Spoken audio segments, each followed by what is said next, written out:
And we're That was a live. big loop. Okay, We're now we live. Okay, sure. Who's PM? I am just একদম 1 minute, exact 1 minute now, please. Okay, who's Eller? Okay. Oi, Hafiz, are you there? हाँ सी are you Eller? Bolo. हाँ sorry আমি সারিক ইসলাম কি বলবা Are you Eller? hello yeah আচ্ছা DPM K? Me. Who's me? Asif Malik. Okay, Asif. Who's the Eller? अरे ठीक नहीं. Like honestly ठीक नहीं. Decide now. अरे we can't.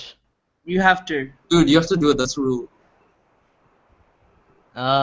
DLO most probably Sarah, but I can't like. There's no most probably. It's fixed. Tell me. Most probably. No most probably. Nah, we can keep doing this for hours, alright? Oh god. I Acha, have no so problem. government whip would be Abrar. Yep. Opposition whip. Okay. So the motion is written in the stream below and somewhere else.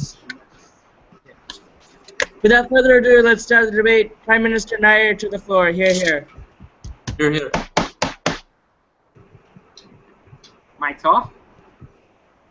Okay, everybody mute. Do you need a minute count? No, I have my timer. Okay. Wait, let me just get Word ready.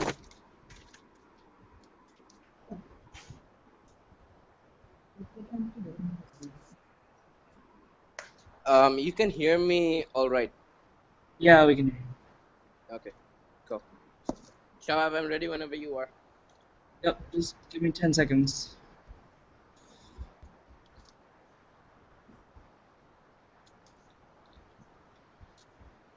Okay, start whenever you're ready. In 5, 4, 3, 2, 1, 0. Ladies and gentlemen, whenever we punish our kids or anything, we already have a pre-existing idea of the severity of the punishment, right? I think we would put the same principle of that here. When the judges are going to give a punishment to criminals, they should understand what that punishment actually is and how it affects the criminal, or how it will affect the criminal if he gives that punishment. Right. In that principle, on that note, we believe that by requiring criminal judges to be employed in a prison for a certain period of time, we believe that they can have a better understanding of these punishments that they are going to be giving to them in the future when they are going to be appointed to the bench. And as a result, we believe that this motion should be passed. What's the purpose for passing the motion? Understand this, that we believe that when judges have a better understanding of the punishment that they are going to be sentencing, it will improve the judgment throughout their career, right? So basically, when it will basically help them judge how severe a crime was and how much of a sentence the criminal deserves, or whether the criminal actually deserves to go to jail time or not. A few examples, we have seen in many cases how petty crimes such as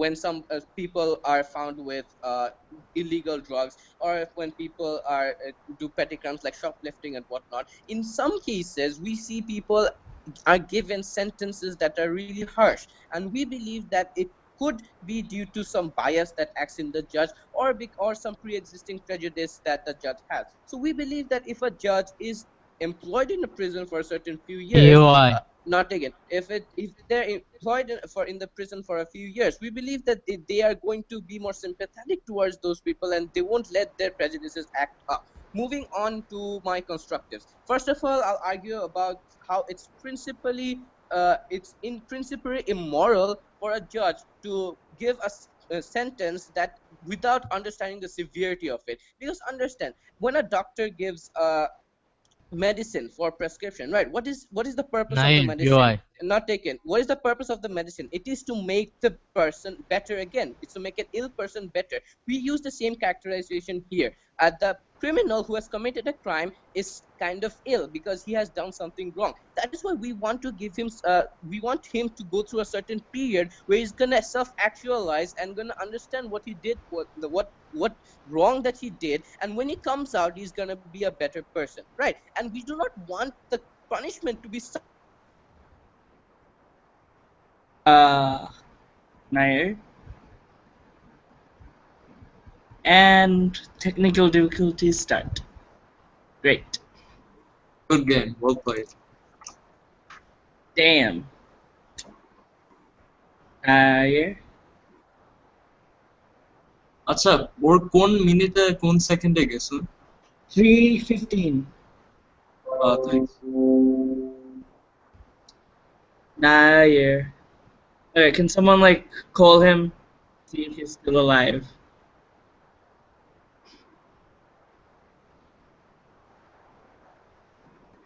I don't have his number and my phone has 10 পয়সা left.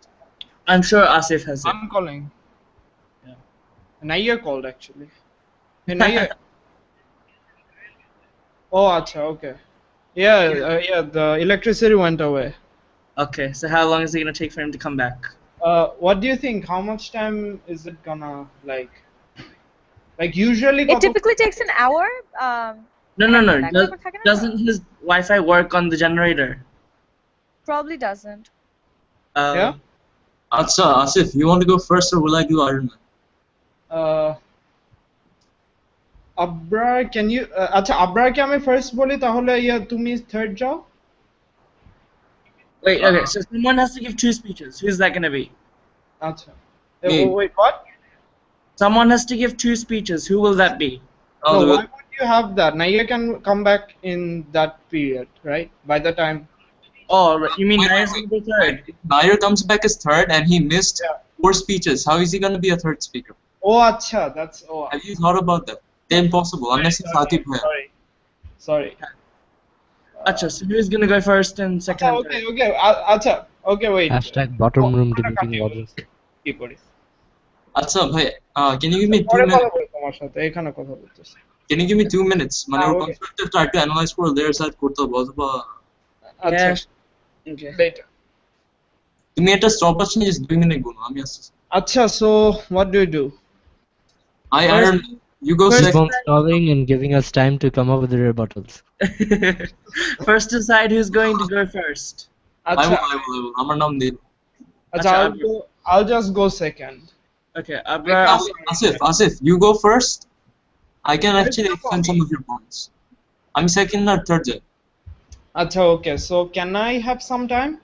Yeah, Yeah. 2 minutes. I'll give you like 5 minutes max. 5 minutes. Okay, thanks. Thanks man, appreciate it. Shabab. প্রথমে Okay, speaker actually, role wait, use 2 করে minutes. নামটা কি হলো? 2 minutes. Wow, that's okay. Nair went through like a 4-minute speech, so like I don't know. Shabab. Nah. প্রথমে speaker role জিজ্ঞেস করে লাভ কি হলো? Who cares? It's a formality. And Uje, actual debate, you have to write down the whole thing except reply speech.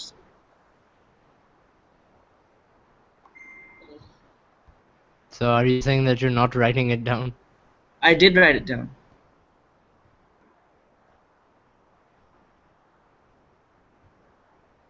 Okay, do I delete what I got from Nair's speech? Yeah, it sounds fair.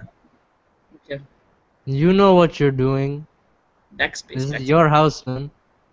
Yeah, You're the chair.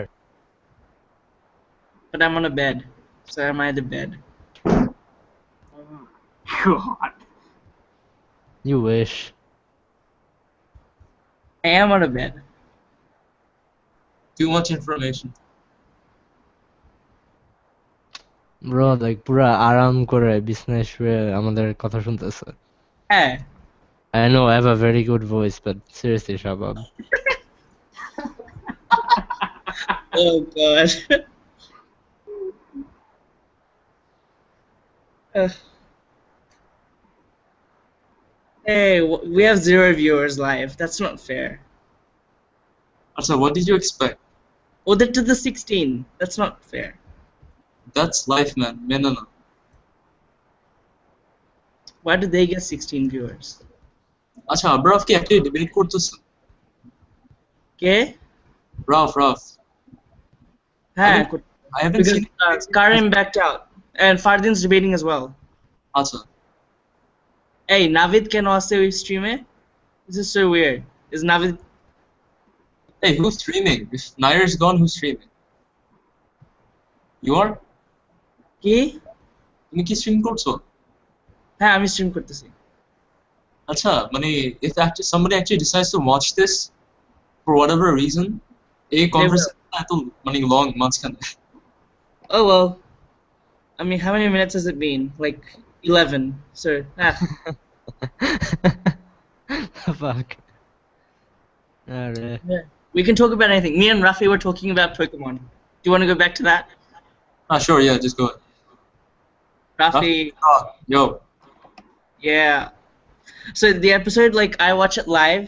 It comes out at like 3:55 Bangladesh time on Thursdays.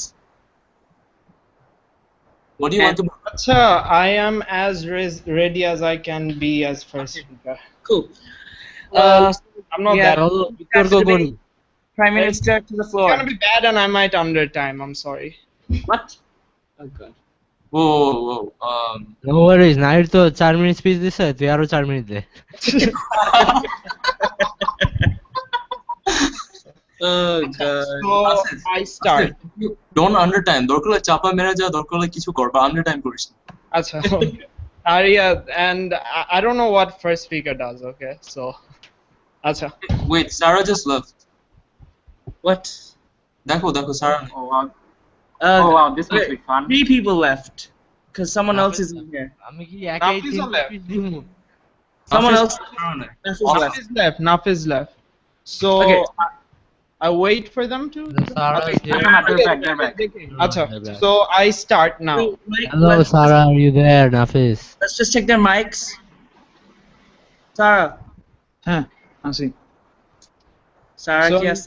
হ্যাঁ আছে আছে Cool, আরে আমার cool. বোন চলে আসলো আমি কি করবো Why do you have to cut the call? So I didn't she did Oh, আচ্ছা। Okay. Okay, Sir Asif to the floor. Here. Good luck, man. So first of all, we're going to talk about why it is principally immoral for a judge to give a judgment without even understanding the content of a punishment. So for every person to actually give a punishment, to be morally justified to actually, for a person to give a punishment to an individual, they need to know the exact conditions that are applied to the prisoners. So for a judge to actually judge whether or not a person is applicable for a certain punishment, the period of that punishment, to properly understand that, they need to look at and understand properly the trials and tribulations faced by these prisoners and what they go through in prison. And the only way to do it, we tell you, is if they are employed in a prison and see all these conditions for themselves and live through that and understand and empathize with the problems they face throughout the time they serve in prison as an employee, not taken. So this is our first point. And the second point is that judges, they have a self-interest. Judges are elected into power, and before they can actually judge, they have to actually show that they need votes from the people, and as a result what they have is they have some sort of self-interest. They're not solely driven by morality, what's right and what's wrong. They have a deep-rooted sense of self-interest. So what this does is dilute that sense of self-interest. When they see there is actually a tough on crime rhetoric right now in many of the places around the world. So when there is an election year, what judges normally do is that they have tough sentences to petty crimes, even though they are not deserved, but they do it anyway precisely because they want to earn the votes that they are not taken. And the only way to actually dilute this self-interest is to show and allow them to empathize with the problems that are faced by these individuals inside of a prison. So this is the only method in which you are diluting their self-interest and actually making them give a fairer verdict that is more in line with what an individual deserves. And the second thing, and the third point by us is that judges have political capital. They actually have an influence on the voters, and they can actually have control in the policies that are made in the criminal justice system. So as a result, when you have all these judges, actually criminal judges, actually serving not serving, being employees in prison, they actually know the problems that are faced by these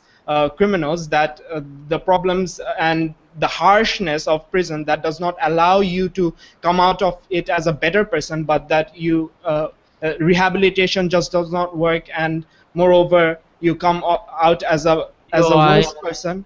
Yeah, taken. If your criteria is to improve this criminal is to improve prison system, why does that burden fall upon a judge and say like not the CJS review board?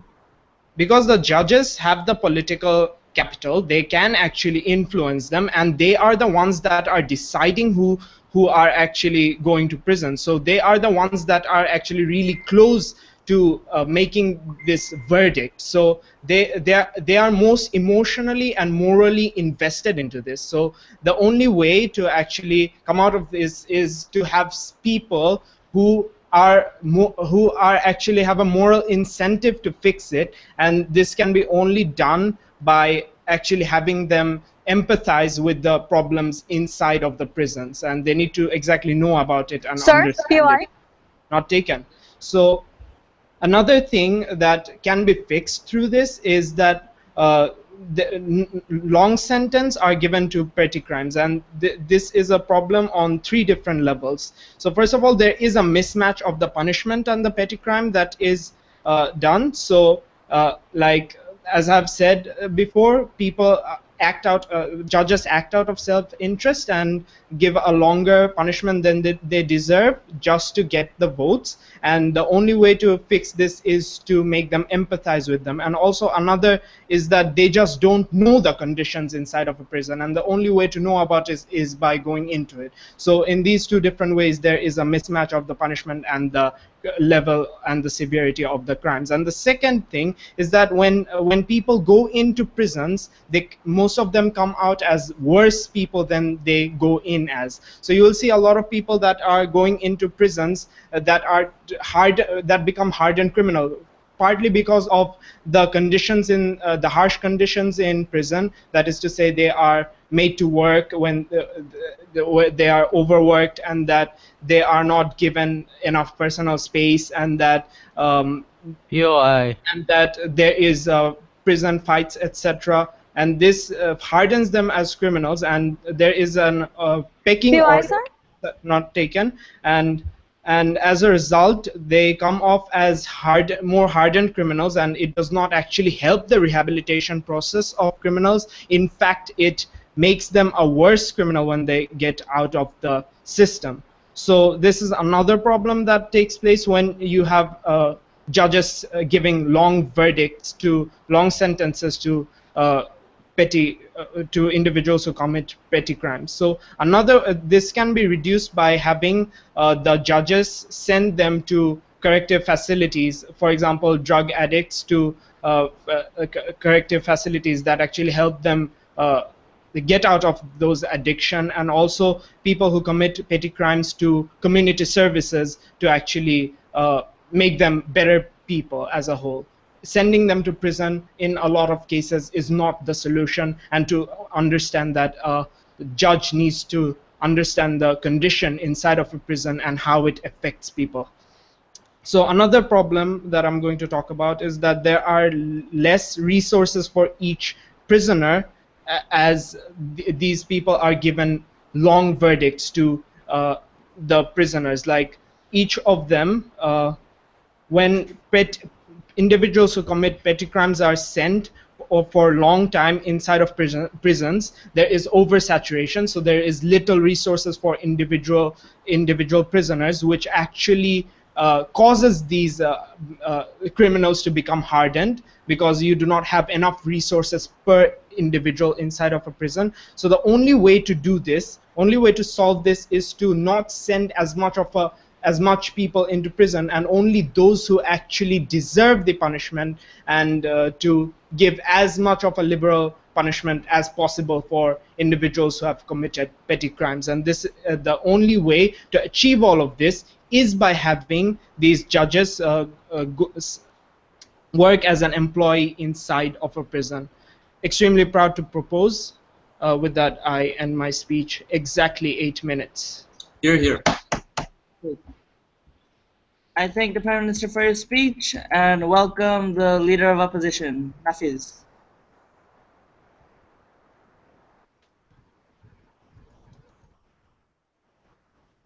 Nafiz is not. Yeah, I'm coming. Just a second.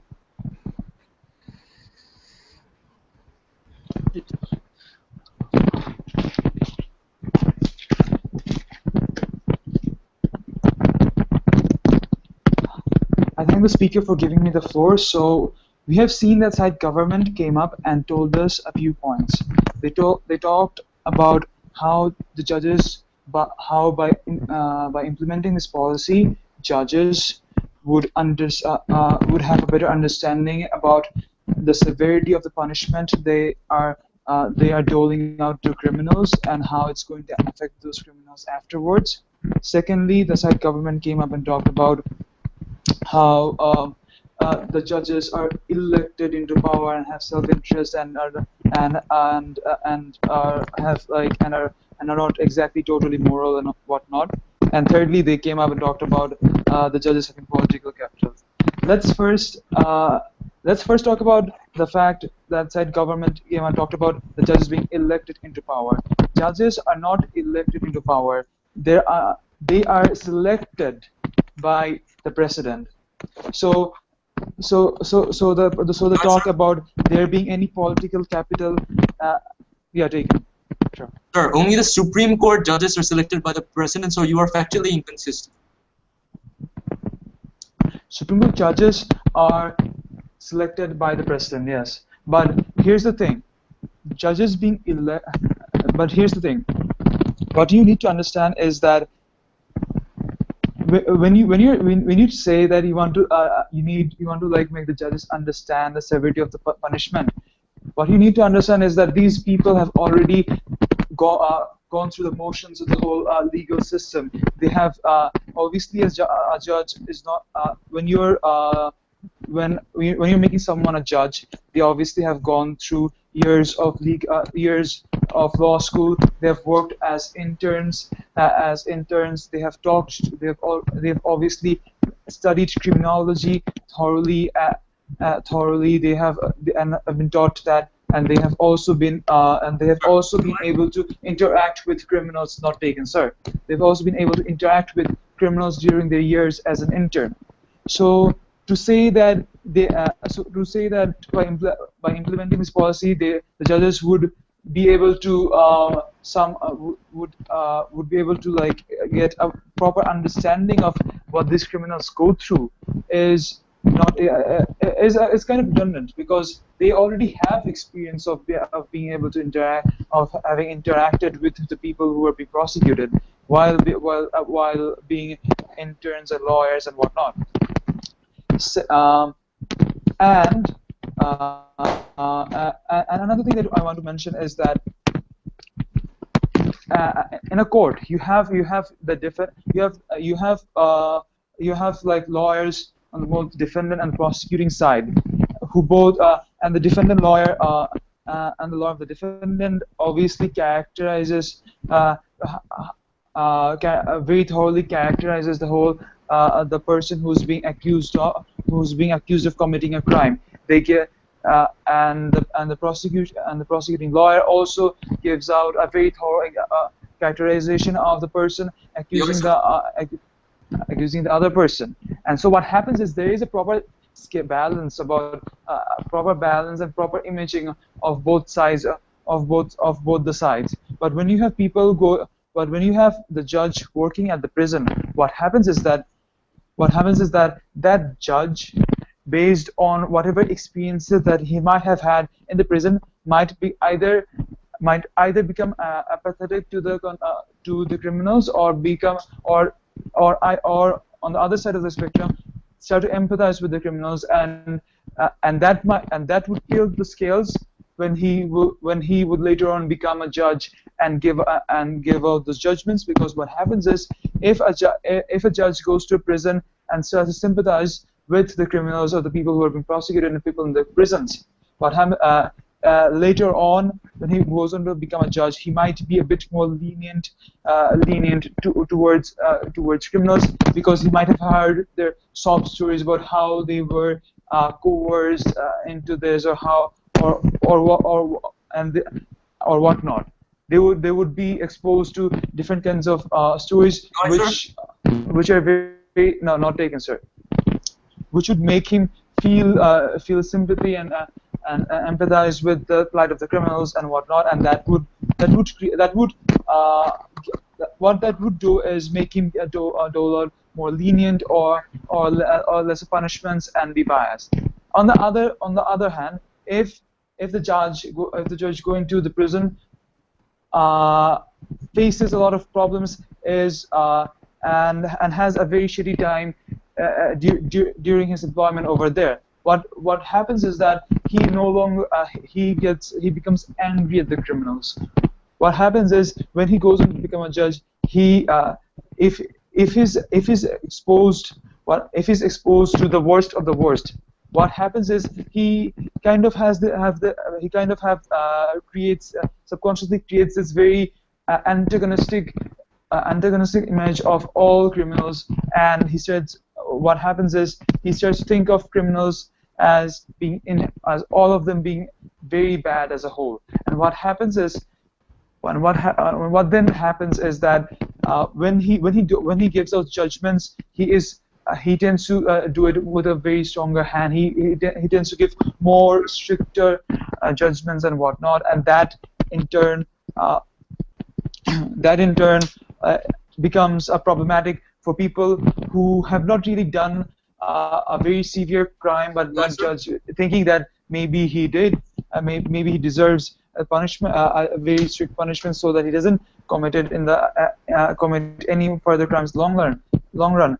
Those are a very severe punishment. Say, if a person is convicted of drunk driving, if that person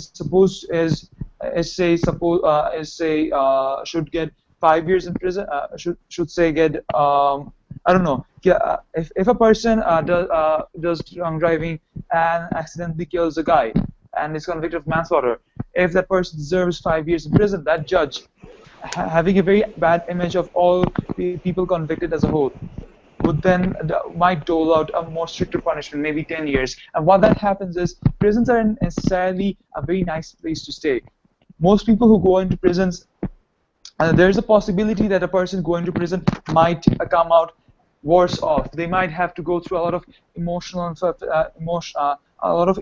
trauma, because prisons aren't exactly a nice place. You have drug addicts going to prison. You have murderers going to prison, and on the other hand, you accidentally kill the person. You might be a very nice guy, but then you go to having spent so much time with these prisoners.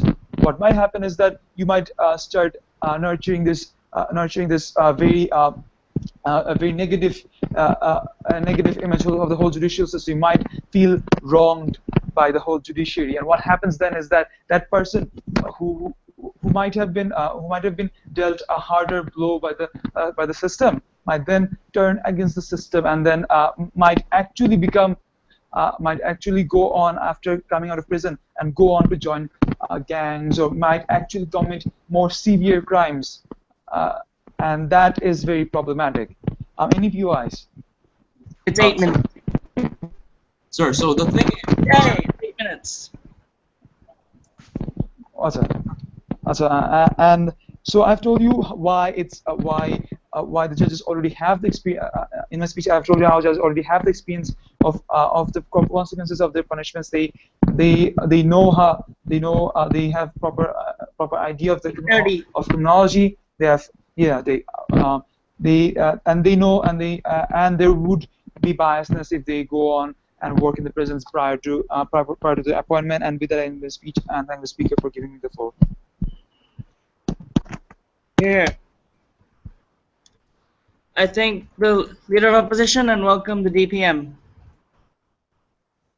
Give me 30 seconds. Okay.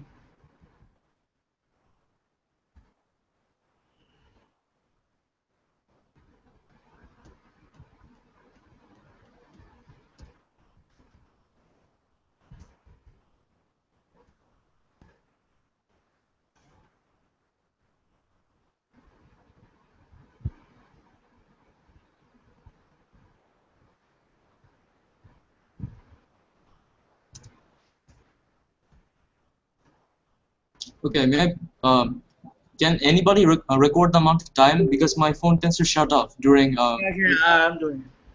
Acha, You just want a minute or what? let me know when you start, okay? I'll start when you start. 3, 2, 1.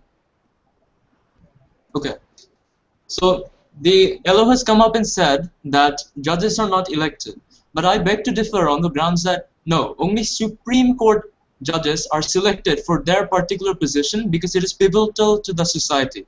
But having said that, I would also like to argue that in the current status quo, judges are elected to the office based on the amount of votes they have. And it is because of this reason that out of self-interest, during the election year, what they do is they go tough on crime. They impose unnecessary lengths of sentences on people that did not necessarily need to have been punished to that extent.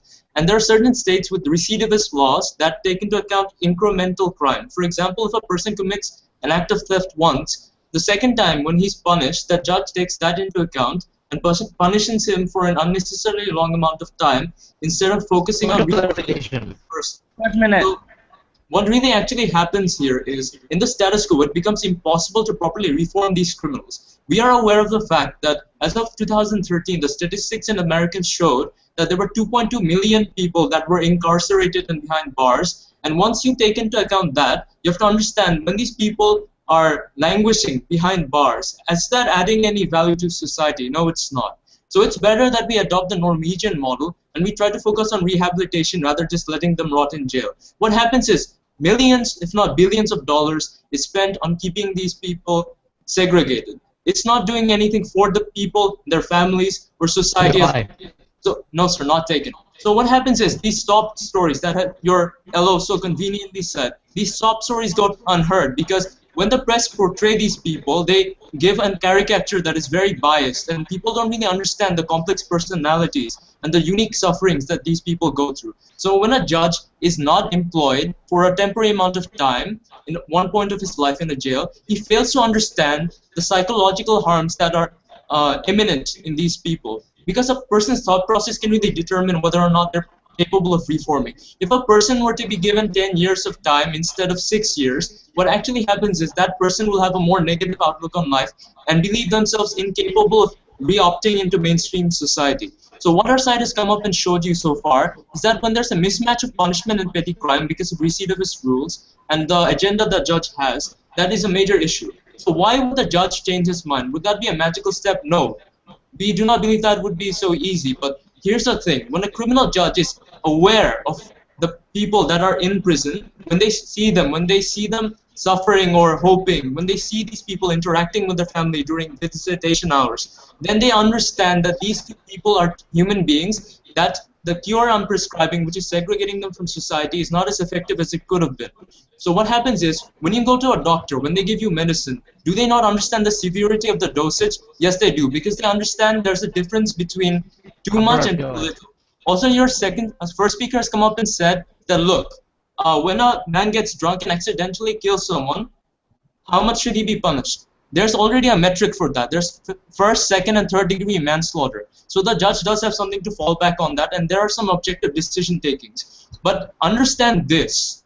If a person that has committed a crime is sent to jail for an insane amount of time. By the time they come out, society will be so this dynamics of society will be different. The job market will be different. So it's going to be really difficult to re-opt into society until and unless the judge takes into account those things. So what really happens here, the current status quo is, if you don't send the judge to different prisons, for example, the Rhode Island prison, the Norwegian prisons, they can't really distinguish between the effectiveness of their decisions. For example, the Norwegian prison is a better model, and this is the model that we believe in, because what it does, instead of churning out people that are more hardened criminals, it focuses on reforming them and making sure that they add value to society. Whereas American Rhode Island prison, what happens is people go there, they network with more criminals, and when they come out, they're forming a syndicate. So when a judge is exposed to different worldviews and how different models tend to be more effective, they utilize the political capital they have with their people,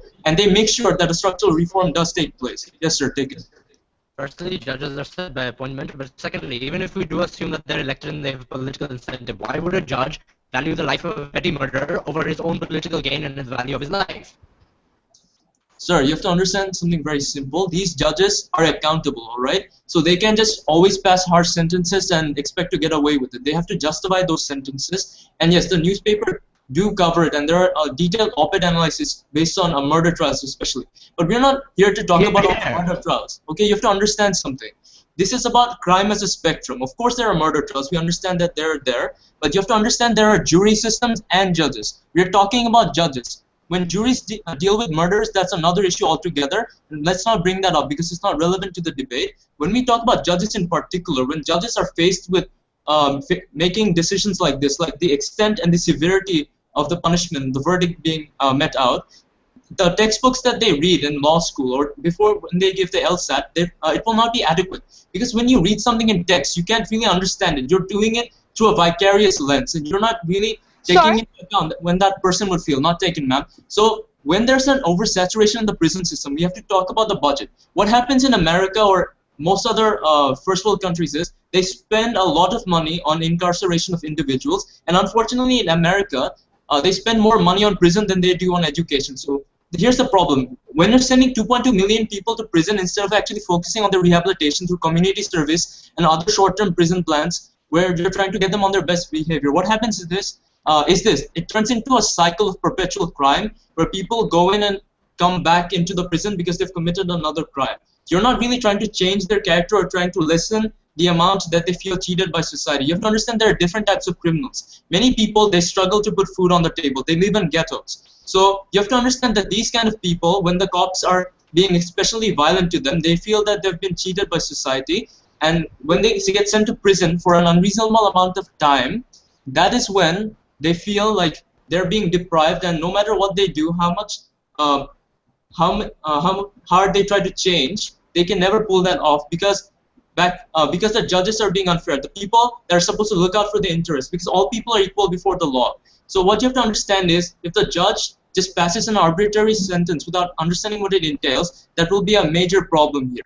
Also, I would like to add that when you give community service, what you're doing is you're teaching people why they should care about society. So the judges have to understand all the alternatives available. So when a judge works at a prison, he tends to understand the thought process and the psychology behind these criminals. You're accusing us of allowing the judges to sympathize with them to an unreasonable extent. But you have to understand this. The judges don't go through election cycles. Not taken, sir. So when the judges go through an election cycle, they're held accountable to the people. If they're too tough on crime, what they do is they risk losing credibility. But unfortunately, since the mandate extends to a certain amount of time, they can get away with being tough on crime, and the audit only actually happens, the internal audit that is, after they stop being a judge. But most of the time, we do know that a judge is elected for an extended amount of time.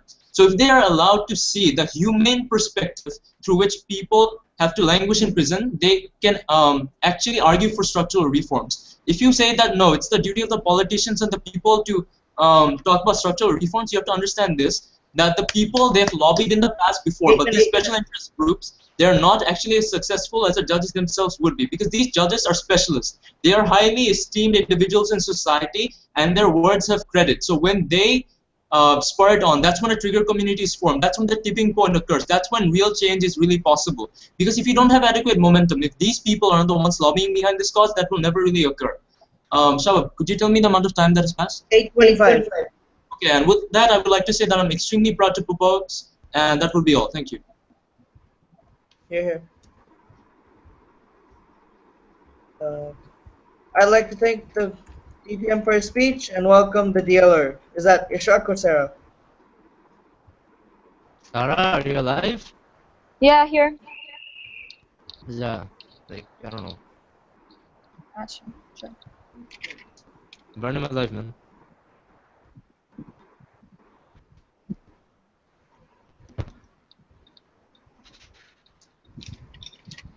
I do Hey, not like Nair's back. getting through like one side bullshits their way through.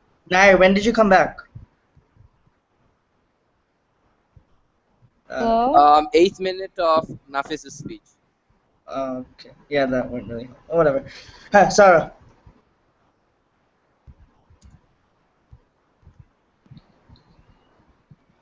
Messenger to check or Sarah. আচ্ছা আচ্ছা দাঁড়াও একটা minute উফ I don't know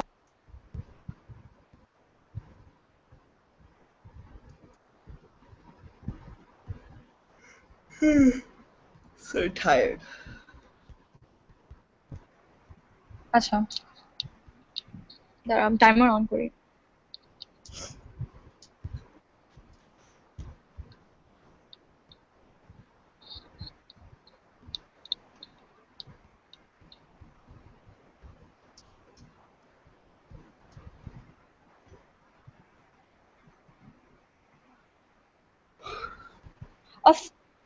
Sorry, right. A few clarifications firsthand, right? There's been a lot of talk in the debate about the appointment of judges and how they're appointed, right? First of all, judges, there was a factual error on part side government when they tell me that every judge is elected. Wrong. State judges are elected, right? Criminal court judges are selected by state legislature, and if they don't, and they can legit go check the internet for clarification. But moving on to the more important parts of the debate occurred that have occurred since till now, right? They talk about how judges should be aware of the consequences of the punishments that they hand out, and how it's principally moral to hand out tough or severe punishments. Right? Two problems. A, these people already are aware of the extent. These people already are aware of the consequences that their punishments might have on the criminals because of their extensive work while practicing law. While practicing law. With that brings me to the first point of clarification in the debate, right? Judges are ex-lawyers who've actively practiced law for decades and have both defended and gone up against certain criminal ideologies and have worked very closely with criminals in the process. How does side governments still assume that they're unaware of the punishment or their consequences that they hand out, right? So we tell you that judges are people who are trained lawyers who worked in the field of law for decades and have worked very closely with criminals. We tell you that these people understand criminology better than any rational normal human being. Hence the idea about them having apathy towards these criminals doesn't exist. We tell you, but what this motion does is that it induces sympathy towards criminals into these judges, and we tell you that's a problem that this motion poses, and hence we oppose this. Moving on, right? They talk about how judges should be more aware of consequences and how it's principally moral, which means that they want to induce sympathy for criminals within judges. This leads to a more unfair judgment or a more biased judgment that's biased towards the criminal, which would be linked back to my argument when I talk about it later in my speech, right?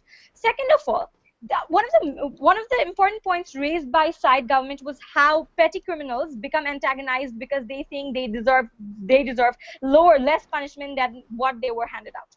We tell you, ladies and gentlemen, that's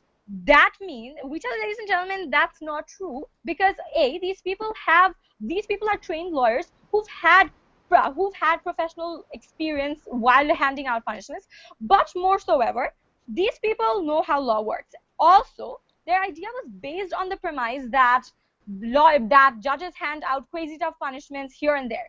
We tell you that was built on the premise that judges are pathetic towards criminals. but they aren't, as I've already told you about, because these people have worked very closely with criminals in the past and hence are very less likely to be apathetic towards them.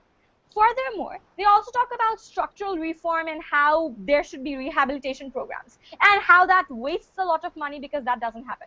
Ladies and gentlemen, budget is out of the scope of the debate, but even if it weren't, we tell you that deterrence of crimes is more important in the context of the debate today, which would mean that fewer people would go to jail, hence less revenues would be spent on them, and hence more money saved, so side government can spend that money on education as they would want to.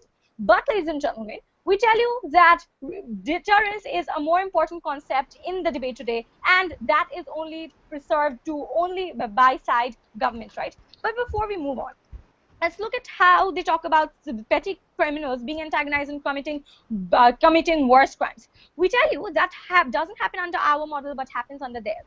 Their model propagates the idea of petty crimes being okay to do. Why so, ladies and gentlemen? We tell you that will be answered when I go on to my constructive. But before that, rebuttal, right? What they do talk about is that under their model, what happens is this, right? Petty criminals are given punishments that are lenient enough, but they still go to jail, where they still meet gang leaders who still manage to manipulate these petty criminals, because guess what? Crimes aren't dealt with so seriously anymore, and they can easily get away with committing petty Joanna? crimes once and again. Not taken, sir. But which brings me back to my constructive, right? Where we'll talk about how this passing this motion means that two of the core purposes of the criminal justice system aren't upheld. The first being fair punishment towards those who wronged. The second being that deterrence of future crimes doesn't happen under this model at all. Moving on, right? We talk about how fair punishment is compromised with under this model. We talked about how these judges are trained lawyers, and these people have battled both sides of situations. These people have learned criminology as part of their courses and have actively worked in person with criminals for a long period of time, right? We also tell you how the question of apathy towards criminals doesn't exist, but we also tell you how sympathy towards these criminals is a problem that exists. Why so? We tell you when you spend a lot of time with people who think that their ideologies are right, it's more plausible that that ideology is going to wear off on you. Joanna? That you're somehow going not taken, sir. That you're somehow going to sympathize with these people and try to find justification in the crimes that they commit.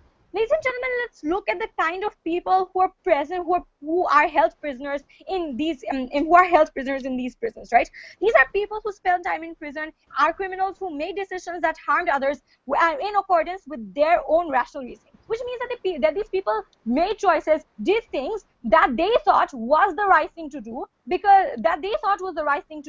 and hence these people, and that they thought was the right thing to do, right? So we tell you that these people, all more often than not, always have a sob story to tell, right? These people don't go out committing crimes just because they want to, but because these people have their own built-in rationalities, because people always want to play the victim. People always want to justify the wrong things that they do by showing people that they had a legit reason to do so. We tell you that's bad because an ideology like that rubs off on the judges, and that's bad. Ladies and gentlemen, they also talked to you about how the prison system is bad and how these people are treated, how prisoners are treated like BS. We tell you that's a problem of the criminal justice system. That's a failure of the system in itself to not provide humane treatment to these prisoners, but not something that should affect the treatment, that should affect the punishment handed out by a judge, right? This ill treatment of prisoners that they see in prisons on a daily basis leads to them further being biased towards these criminals, which is wrong, because that leads to punishments that are not fair for the victims who have suffered at the hands of these prisoners. Having established that fair punishment isn't carried out under their model, we also talked about how deterrence of future crimes doesn't happen at all under their model. How, ladies and gentlemen? When a person goes out to carry a petty crime, he weighs out his pros and cons, right? He sees whether the punishment that he's going to get is worth the crime or not. When you hand out more lenient punishments, these Yona, people think more and more, not taken, sir, 8th minute. These people think that it's okay to carry out these crimes because the punishment that I'm getting is not comparable enough and I can deal with it. We tell you that tougher punishments are important in order to deter crimes, which doesn't happen under their model. These people think that they can get away with it with the minimum amount of punishment. The petty crimes are in hands, which means that more and more people fall into prisons, which means that more and more people, petty criminals, are exposed to gang leaders and hence to more violent crimes. Hence, because we prove to you that deterrence doesn't happen at all under their model but happens under ours, we believe we definitely win. Thank you. কতক্ষণ বলছি? I think I overtimed. 8:35. Shabab. Shabab. If you give me 2 minutes with Abrar, I can give the third speaker speech. Do you want I just need. Yeah, I do. I did can you do hear it. her entire speech? Yeah, I heard Sarah's whole speech. Also, I just need a little points of Nafis's speech and I'm good to go. okay, Shabab, So- can we leave this chat then come back? 2 minutes, like max. Ar beshi lagbe. Sure. Okay, see ya.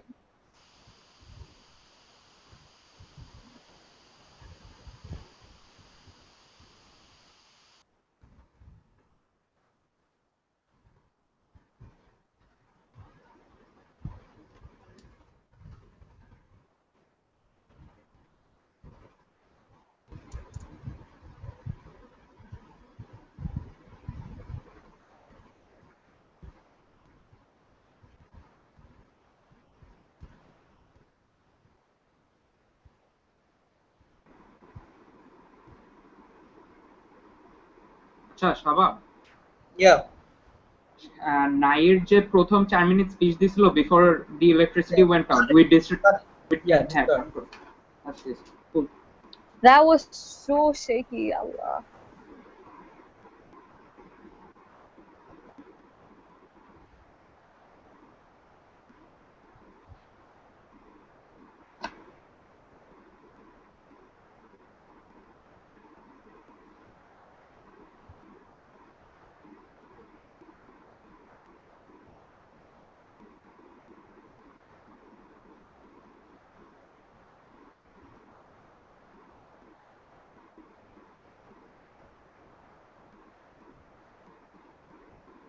Asif, tell Abrar and I to come back.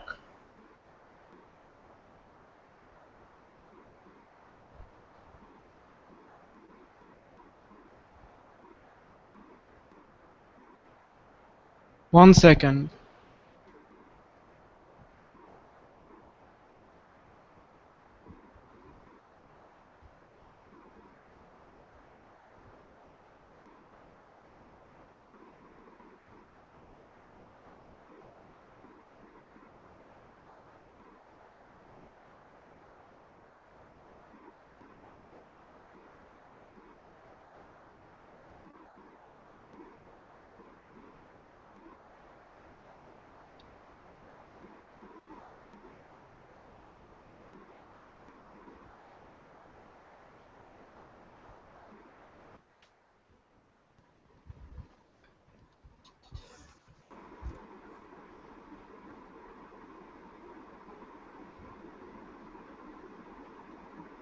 Asif, mute করে রাখো.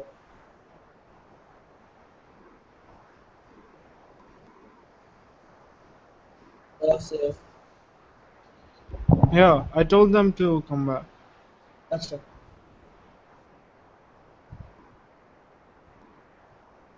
Asif background noise আছে. Crazy.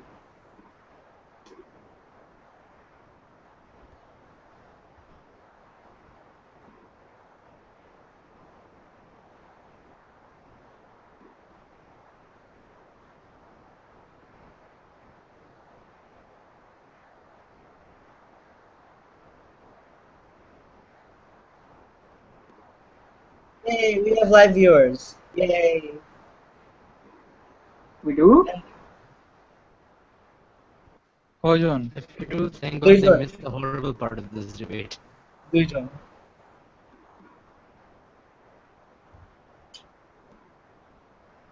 Hey Asif, time's up. Tell them to come in.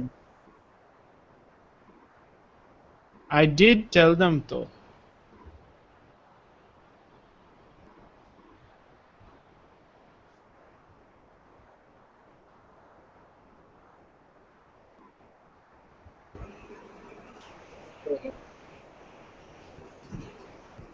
Can And you we're hear back. me? Can you hear We're me? Hello? Can you yeah, hear yeah, me? we can hear you. So I'm ready whenever you are. Yeah, I'm ready. In five, four, three, two, one. Here we go. Side side opposition came here with some ridiculous claims which we believe that like really hampers their case. So basically when Sarah comes up and talks about credibility of how these lawyers how these judges were ex-lawyers and they've been working for years and years with them, and as a result of through all this practice of being in direct contact with criminals is going to actually help them understand the mindset best, right? So they will know which criminals are actually like deserving of the punishment and which will be not.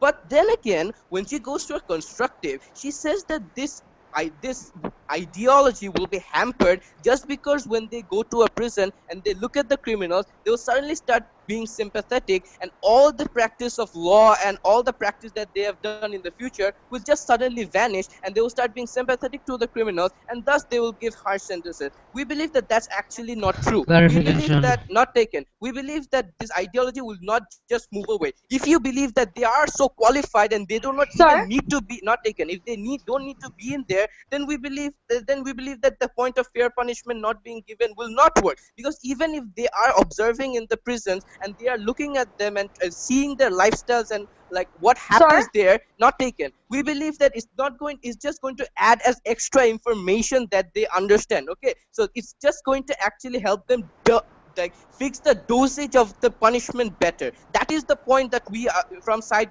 government are trying to impose. Second of all, you're talking about deterrence not happening. Why? Because the punishment will be not too severe, and as a result the criminals will think that, you know what, we can get leeway and we don't have to worry about it. But that's wrong, because the first time that they commit a crime and they get rehabilitation, if they ever dare to repeat the crime, the judge will not forgive them the second time, right? So judge will always be like, you know what, I gave you a sir, chance, I had hope in you, I thought that you would sir, actually not taken, I trusted you, but I have seen that it did not work and you have broken my trust, so I'm going to make the sentence more harsher right now. And we believe that's perfectly okay, because if you commit the same crime sir, or crimes twice in a row, we believe that the judge will not give you the leeway. The point of deterrence won't stand. But even moreover, we have seen a study from the sir, University of Wisconsin, not taken from study from the university conducted by University of Wisconsin and Carnegie Mellon University, have jointly did an empirical study which showed that most criminals, the deterrence thing does not actually work. Most criminals that they have seen that most criminals do not actually think that this deterrence thing works anyway, right?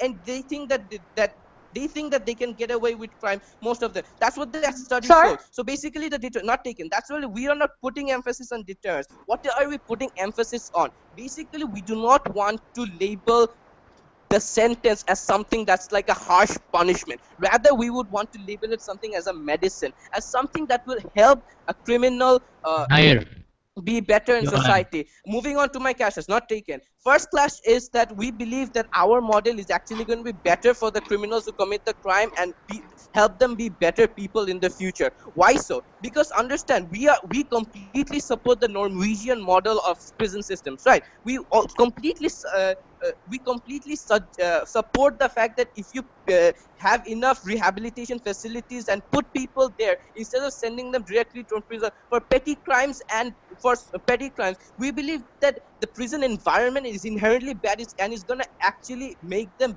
worse people overall. As a result, we believe that when they come out, they would not be the self that they were before, and we do not believe that the deterrence of crime that they keep on mentioning is sir, actually going to work there. The second clash is the point of sir, the judges. Will the judges suddenly become too sympathetic and just stop giving harsh sentences at all? No, because arguing from their side, judges are very qualified, judges are very experienced, and they have seen and studied and they know best more than any other group of people in society who deserve punishment more and who doesn't. We believe that if they are disqualified, then no matter Sir? what, they're not taken. No matter what, they are not going to suddenly be sympathetic to prisoners and just reduce the sentence just because of that. We believe that people are not that stupid. We believe that people do not think like that. We believe that it's more a people with this much experience that they claim will not be easily deterred by this. Before I move on, I'll take a POI. Sir, in a courtroom, counter narratives exist from both sides, and hence it's easier to weigh out the bad against the good. Secondly, the deterrence we talk about is for other potential criminals and not for the same. Please respond. So basically what you are saying is that because one criminal got a easy sentence, the other criminal will be like, you know what, if I commit a crime, suddenly I'm gonna get a small sentence too, right? But why would they commit the crime in the first place? We believe that if you think that people would just want to commit the crime just for fun, we believe that it's gonna be there in the record, right? We believe that if they see that there was no motive of the crime and it was just for the heck of it, we believe the judge is obviously going to give a severe crime because it was done for disturbing the peace in society. But moreover, if you see that people are committing crime because they actually need to commit a crime in order to, for example, get some sort of social benefit out of it, we believe that that would actually have the same effect as the person who came in before, right? So the person will not actually commit the crime because somebody else has committed the crime, but rather because the situation of their the situation in society was that if he was disadvantaged to such an extent, he was committing a crime. But that person is not in the part of this debate. Moving on, you said something about a counter narrative existing. I don't see how that's going to affect the judge's judgment, right? How does that affect? Because the judge is going to be completely objective when he's going to give the punishment, right? And when in our model, they are going to, because they know the situation in prisons all over the place, they are going to know the correct dosage of punishment that the criminal requires to not just feel a sense of that he was punished, but rather because that would actually benefit him in the long run. That will actually help him understand what he did wrong and why he was punished, and in that period of time he will actually be a better person, not somebody who would be like who would actually be in prison over time, right? It's the overtiming that we are posing and posing what we believe is a big problem, right? The overtiming is what causes people to be in groups such as syndicates in prison just because they want to be safe, right? And as a result, when they go out of prison, they are still a part of that group, and so it's more likely for them to resort to crimes of the same caliber or something even more severe. As a result, we believe that these as a result, we believe that it is not the reducement of the sentence that actually harms society more, but it is the more extremization of the sentence that actually harms society more, and that is what we are targeting by this motion. But moreover, understand this: like, we all want a safer society to live in. For that, we need to be more accepting of all people, because human beings are characteristically people who make mistakes, right? Putting them in jail and giving them harsh sentences would not actually help that psychological thing, because when you put a person over time in prison for a long time, it actually harms him psychologically, and he feels like society has shunned him and he doesn't belong there. It is when this sense of not belonging comes to them, which is one of the main factors that why people resort to crime, and that is why we want to get. So our model, we it's better for the judges, it's better for the people, it's better for society, it's better for everyone, everywhere, overall. We're very proud to propose. 8:20, yeah. 8:30. Yeah. Can I start? Yeah, sure. I'm going to point out to you the three strategical flaws that side government has done through this. Firstly, Abrar did not answer my POI regarding the principle of their motion, which is quite simply that if the assumption is that judges have political incentive to go ahead and give harsher sentences, why does that change under their model just because they've seen a prison system? The question was fairly simple. Would a judge care more about his livelihood, or would he care more about the livelihood of a petty murder? We don't think that changes under the dynamic. I'll link that back into one of my arguments later as well. Secondarily, Nair tells you that all of Sarah's speech was utter BS. No, Nair is absolute bullshit when it comes to identifying what a rebuttal is. The rebuttal was simply twofold. Firstly, Sarah tackles your assumption that these judges aren't educated enough and that they need to learn more, which is absolutely untrue. They have, like, say, 10 years of experience of going through law school where they act as interns at different law firms, either acting as the defendant or the prosecutor. So they do know both sides of the story. But the second part of Sarah's rebuttal, and this is where Nair gets confused and like assumes that it's like some sort of a hypocritical statement. It's not. The second part of that is that even under the assumption that judges, like, say, are like less educated or not as aware as they should be, why does that at all change anything in why does that what does that mean that when they go to prison, what happens then? She tells you quite simply it means that they are likely to be more sympathetic to the prisoners by seeing the horrible conditions that stay there, which in turn harms the equality that exists within a court system. The fact that a court system has always ideologically meant to be preserved in its own little cocoon, outside, absolutely dejected from outside influence, so as to prove like the best grounds of equity to allow both sides to present their cases. It's essentially to ensure that balance exists in the court system. And if under your paradigm you take the assumption that judges need to be taught, you send them to prisons, they come back with empathy or say apathy for criminals depending on how they see through it, at the end of the day that's a biased judge. And that's what Sarah points out to you, that you ruin the balance that exists in the court system because now the very judge themselves are biased. Now, moving on from that, I'm going to point out to you why exactly the factual flaws that have started from the first speech of the side government should be enough to lose them in this debate outright. They gave you no analysis whatsoever of how exactly a court system works, what exactly the process of delivering justice is. They make two large assumptions. That firstly, judges require political capital, and that in order to get that, they are incentivized to get elected, and to get elected they like undertake unfair means such as being like more harsh on crime, etc., etc. Utter BS. Judges are never elected, they're usually appointed. The judges that are elected, there's only two kinds of elections, right? One is for either state court judges, which handle petty crimes like thievery and, like, say, drunk driving at best, not people that you send to prison, right? So we're not talking about those judges. The second kind of election is a reinstation election, meaning whether, say, after a period of 10 years, does the judge deserve to continue his sentence. These are the only kind of two elections that happen, neither of which have anything to do with sending people to prison. So that was a factual error first. That harms their principle.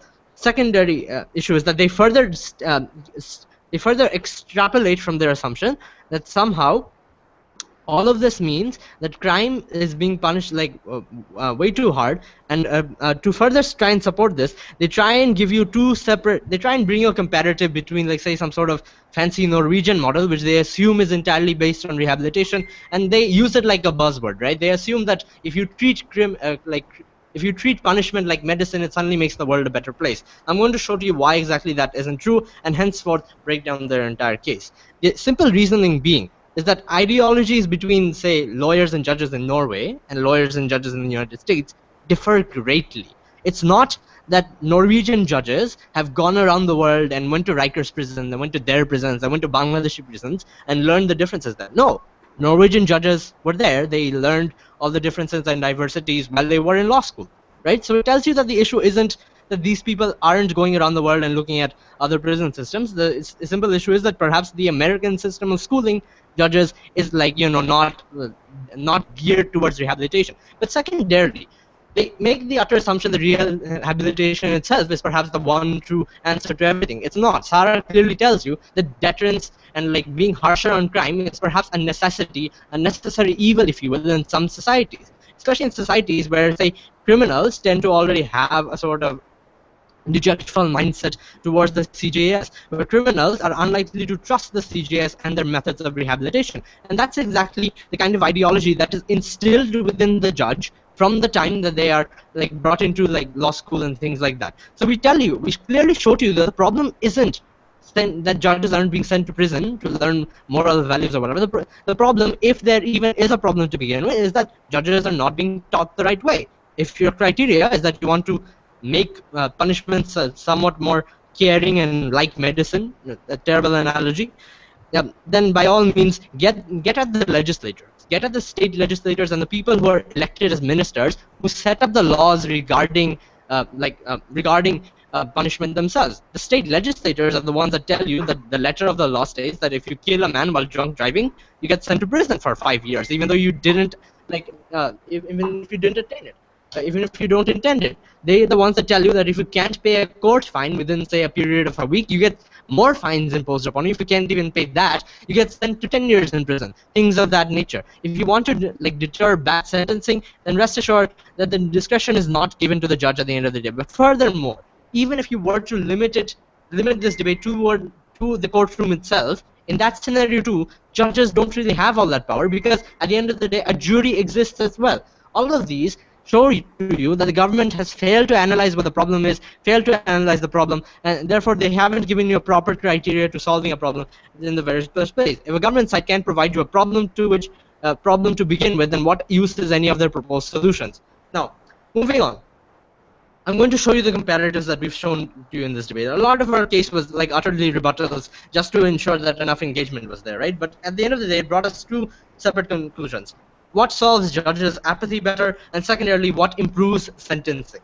Firstly, if judges are absolutely apathetic, or if you believe that judges need to learn to be more empathetic in one way or another, we tell you simply that go ahead and tackle either the way that judges are being taught. Take, I don't know, for example, the way that lawyers are taught to be interns at different firms. Maybe instill some, I don't know, philosophy classes in that or whatever. Right? Either do that, or more importantly, as I point out in my first POI regarding in Asif's speech, that perhaps the burden isn't upon the judges themselves, because again, judges aren't the ones that are making legislation and law; those are ministers and stuff.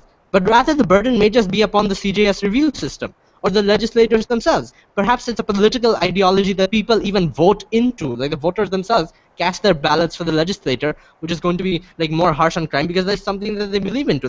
Given the fact that Donald Trump is probably the Republican candidate and he has a lot of votes, it's not too surrealistic to imagine a world where that's reality. It's very possible, right? Secondarily, so we tell you that basically, to conclude, that the clash goes to our side because we show to you that it's a systematic problem which cannot be solved under any way whatsoever just by poking at the judge, right? Second issue, if punishments are too harsh to begin with, again, does that change at all at the behest of the judge? We tell you that absolutely no.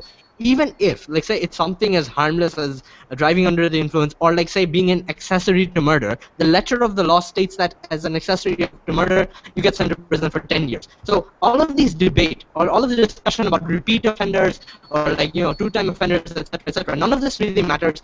Or even if under your model you send the judge to prison and he becomes more empathetic, none of that matters, because the letter of the law is what states you to give that harsh punishment to begin with. So we tell you, focus your problems right, make sure you're not shifting the burden onto some useless third party, get your problems straight, and that's when you can start giving actual solutions. Because of all of this, because of the flaws we point out to you, we're very proud to oppose this shitty government case. Thank you. 8 minutes 40 seconds. Okay. Sir, me, Tosif, and Rafi will leave and stop the stream, and we'll go discuss. Okay, bye guys.